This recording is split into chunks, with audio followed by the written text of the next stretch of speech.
Hello, मी अपर्णा आणि टिटवळ्याच्या या प्रवासातील हा तिसरा भाग आहे. देवदर्शन झालं होतं, आता पोटोबा करायची वेळ होती. हे काका सगळ्यांना मंदिराच्या बाहेर बोलत होते, या या इकडे या.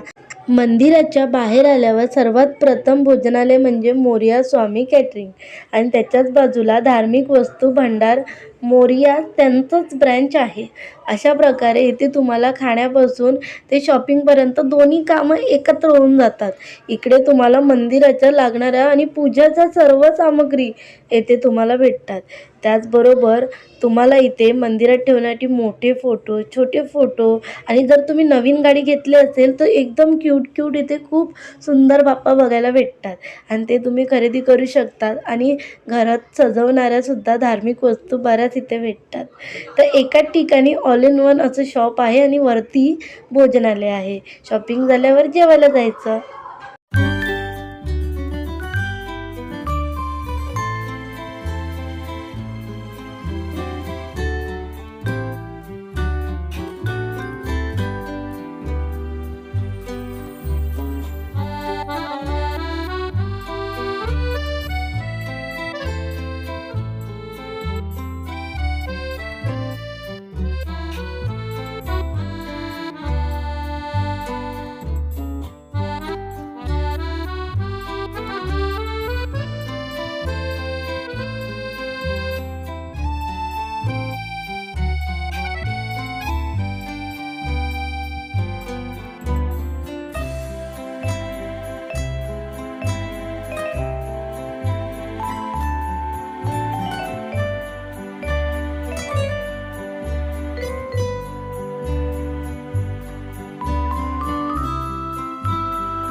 आणि इथे छान छान बाप्पाच्या छोट्या छोट्या मूर्त्यासुद्धा भेटतातच.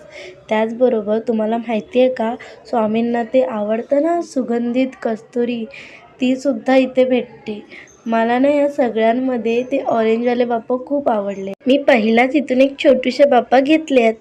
मी जेव्हा सकाळी घरातून निघाली होती तर मी ठरवलेलं बाप्पाचं दर्शन झाल्यानंतरच मी नाश्ता करेन. तर मग ब्रेकफास्टसाठी मी येथे आले. खूप जोराची भूक लागलेली म्हणून 2 पदार्थ मागवले, मिसळ आणि वडापाव. दोघंही सजवून खूप छान दिलेले आणि टेस्टसुद्धा छान होती. अशा प्रकारे आजचा माझा टिटवळ्याचा प्रवास संपला. तुम्हाला या प्रवासातील सगळे भाग आवडले असतील तर चॅनलला सबस्क्राईब करा आणि भेटूया पुढच्या एका नवीन प्रवासात. तोपर्यंत बाय बाय.